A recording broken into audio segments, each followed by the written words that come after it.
السلام علیکم ورحمۃ اللہ وبرکاتہ۔ الحمدللہ رب العالمین والعاقبۃ للمتقین ولا عدوان الا علی الظالمین واشهد ان لا الہ الا اللہ وحدہ لا شریک لہ واشهد ان محمدا عبدہ ورسولہ صلوات اللہ وسلامہ علیہ وعلی آلہ وعلی اصحابہ ومن اہتدی بہدیہ واستنى بسنتہ الی یوم الدین وبعد۔ معزز ناظرین و مشاہدین، آج 3 اور چھوٹی نشانیاں میں لے کر کے آپ لوگوں کے سامنے حاضر ہوا ہوں، جن میں سے ایک یہ ہے کہ قیامت سے پہلے یہودیوں سے بڑی عظیم جنگ ہوگی۔ دوسری نشانی درختوں کا بولنا، تیسری نشانی پتھروں کا بولنا۔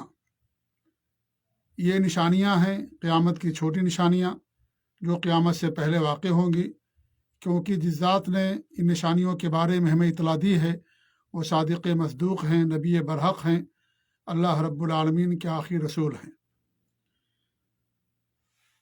جو یہودیوں سے جنگ ہوگی اس میں مسلمان فتح یاب ہوں گے اور یہودی شکست سے دوچار ہوں گے۔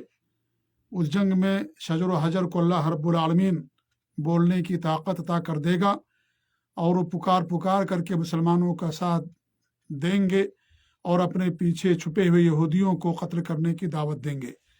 یہ نشانی ابھی پوری نہیں ہوئی ہے، یہ قیامت کی نشانیوں میں سے نشانی ہے جو بعد میں پوری ہوگی۔ اسرائیل میں یہودیوں کا جمع ہونا یہ بھی اللہ رب العالمین کی ایک عظیم حکمت کے تحت ہو رہا ہے۔ اللہ رب العالمین کا ارشاد ہے وَعَسَىٰ أَن تَكْرَهُوا شَيْئًا وَهُوَ خَيْرٌ لَكُمْ، کہ جسے تم ناپسند کرتے ہو سکتا ہے اسی کے اندر تمہارے لیے خیر ہو۔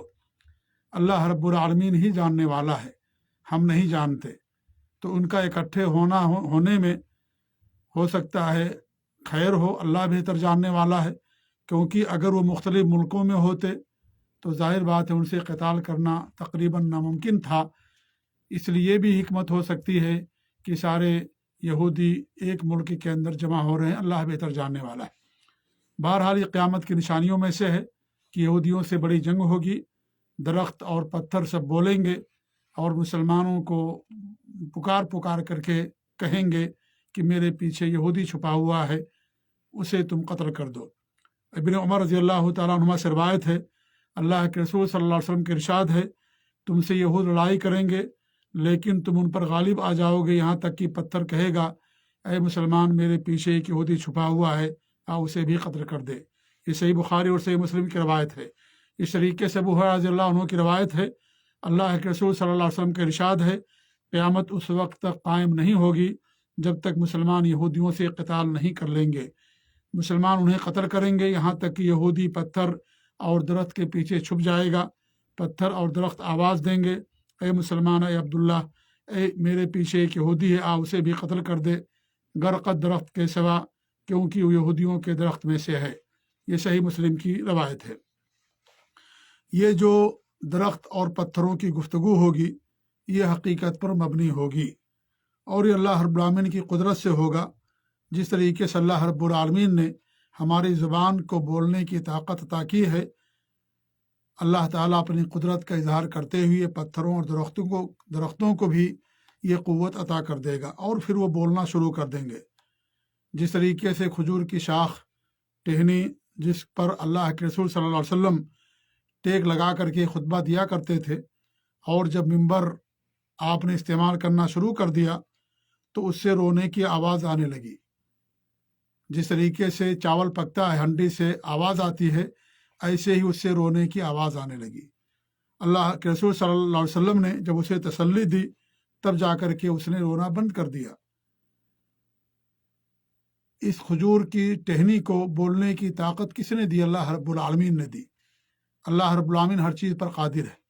اس طریقے سے اللہ کے رسول صلی اللہ علیہ وسلم کی حدیث ہے کہ میں مکہ میں ان پتھروں کو جانتا ہوں جو مجھے نبوت سے پہلے سلام کیا کرتے تھے، مجھے نبوت سے پہلے سلام کیا کرتے تھے۔ حالانکہ پتھر بولتا نہیں ہے، لیکن اللہ رب العالمین نے اسے طاقت دی، قوت عطا فرمائی اور وہ بولنا شروع کر دیا۔ لہذا یہ اللہ تعالیٰ کی قدرت سے کچھ بعید نہیں ہے کہ آنے والے دنوں میں درخت اور پتھر بولنا شروع کرے۔ یہی نہیں بلکہ حدیث کے اندر آتا ہے کہ جو تسمہ ہم جوتے کے اوپر باندھتے ہیں وہ تسمہ بھی بولے گا، ہمیں بتا دے گا ہمارے گھر والوں کے تعلق سے۔ یہ بھی قیامت کی نشانیوں میں سے ہے جو آخری اوقات میں یا آخر میں پوری ہونے والی ہوگی۔ تو اس طریقے سے درخت اور جو پتھر ہیں وہ حقیقت میں گفتگو کریں گے۔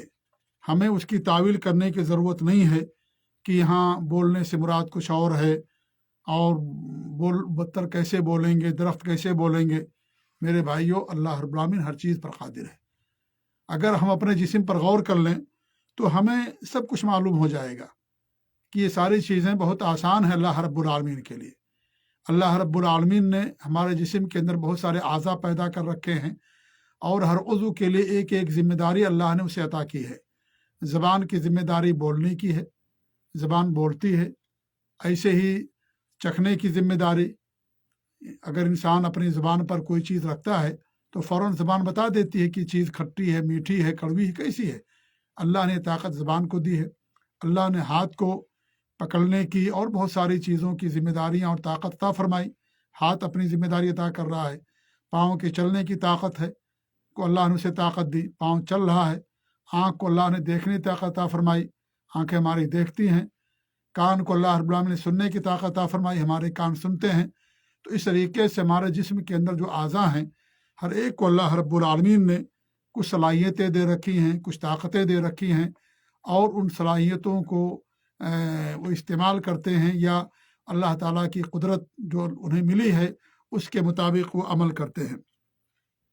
اور یہ سب اللہ رب العالمین کی طرف سے دی ہوئی طاقت ہے۔ ہماری زبان میں کوئی مشین فٹ نہیں ہے، وہ بھی ہمارے دیگر اعضاء کے طریقے سے گوشت کا ایک ٹکڑا ہے۔ وہ بھی گوشت کا ایک ٹکڑا ہے جس کو اللہ نے بولنے کی طاقت دی ہے۔ چلنے کی طاقت اللہ نے پاؤں کو دی، پاؤں چلتا ہے۔ ہاتھ کو اللہ نے جو طاقت دی وہ ہاتھ اپنی ذمہ داری ادا کر رہا ہے۔ تو یہاں پر کوئی مشین فٹ نہیں ہے، یہ سب اللہ تعالیٰ کی طرف سے دی ہوئی طاقت ہے، قوت ہے جو اللہ نے ان اعضاء کو عطا کیا ہے۔ آپ دیکھیں کہ بہت سارے لوگ زبان رکھتے ہیں لیکن اللہ نے انہیں بولنے کی طاقت نہیں دی۔ زبان ہوتے ہوئے بھی وہ بول نہیں سکتے ہیں، اللہ نے بولنے کی طاقت ان کو نہیں عطا فرمائی۔ آپ جانوروں کو دیکھ لیں، جانوروں کے پاس بھی زبان ہے لیکن بول نہیں سکتے، وہ چلا سکتے ہیں، چیخ سکتے ہیں لیکن بول نہیں سکتے۔ کتنے انسان ہیں جن کے پاس زبان ہے لیکن بول نہیں سکتے، اللہ نے طاقت ان کو نہیں دی۔ تو ہمارے اعضاء جو بھی کچھ بھی کرتے ہیں یا ہم جو بھی کرتے ہیں وہ سب اللہ رب العالمین کی طرف سے ہے، اللہ کی طرف سے دی ہوئی طاقت ہے۔ لہذا یہ طاقت ہمیں جو اللہ نے دی ہے بولنے کی، ہماری زبان کو، یہ طاقت اللہ رب العالمین درختوں کو دے دے گا، پتھروں کو دے دے گا، ہمارے تسمے کو دے دے گا۔ جیسے اللہ نے کھجور کی ٹہنی کو طاقت دے دی، پتھروں کو طاقت دے دی، وہ ہمارے نبی کو سلام کیا کرتے تھے، تو ایسی اللہ رب العالمین یہ طاقت انہیں دے دے گا۔ اور قیامت کے دن اللہ رب العالمین ہمارے اعضاء کو بولنے کی طاقت دے گا۔ ہمارے ہاتھ بولیں گے، ہمارے پاؤں بولیں گے، زبان پر مہر لگ جائے گی، اور جو زبان کو دنیا میں اللہ نے بولنے کی طاقت دی ہے وہ قیامت کے دن اللہ رب العالمین ہمارے اعضاء اور ہاتھ اور پاؤں کو اللہ رب العالمین عطا کر دے گا۔ لہذا اس میں کوئی تعجب کی بات نہیں ہے، یہ سب کے سب اللہ رب العالمین کی قدرت کا کمال ہے۔ اس میں اعضاء اور جوارح کا کوئی عمل دخل نہیں ہے۔ تو اس سے معلوم ہوا کہ شجر و حجر کا بولنا یہ ان کی اپنی قدرت سے نہیں بلکہ اللہ رب العالمین کے حکم سے اور اس کی قدرت سے اور اس کی اجازت سے ہوگا، لہذا اس میں کوئی تعجب کی بات نہیں ہے۔ تو یہ قیامت کی نشانیوں میں سے نشانی ہے۔ یہودیوں سے بڑی جنگ ہوگی، درخت بولیں گے، پتھر بولیں گے، اور یہ ساری چیزیں قیامت سے پہلے واقع ہوں گی، اور ابھی یہ نشانیاں واقع نہیں ہوئی ہیں۔ یہودیوں سے یہاں لڑائی جو مراد ہے، بڑی لڑائی مراد ہے۔ یہودیوں سے اس سے پہلے لڑائیاں ہوئی ہیں لیکن وہ لڑائیاں مراد نہیں ہیں، بلکہ وہ لڑائی مراد ہے جو قیامت سے پہلے ہوگی، جو ابھی فی الحال واقع نہیں ہوئی ہے۔ لیکن ہمارا ایمان ہے کہ وہ ایسے ہی واقع ہوں گے جیسے صادق مصدوق جناب عربی محمد رسول اللہ صلی اللہ علیہ وسلم نے ہمیں بتایا ہے۔ اللہ تعالیٰ سے ہماری دعا ہے کہ اللہ رب العالمین ہم سب کی حفاظ فرمائے، اللہ ہم سب کو ایمان پر قائم رکھے، توحید پر قائم رکھے، اللہ ہمیں نیک اعمال کی توفیق دے، اور اللہ رب العالمین دنیا میں جہاں بھی مسلمان ہیں ان سب کی اللہ رب العالمین حفاظ فرمائے، اور اللہ رب العالمین ان سب کو، ہم کو دین پر، اپنے نبی کی سنت پر قائم رکھے۔ آمین رب العالمین۔ وصلی اللہ علیہ محمد وعلی آلہ وصحبہ اجمعین، وجزاکم اللہ خیر، والسلام علیکم ورحمۃ اللہ وبرکاتہ۔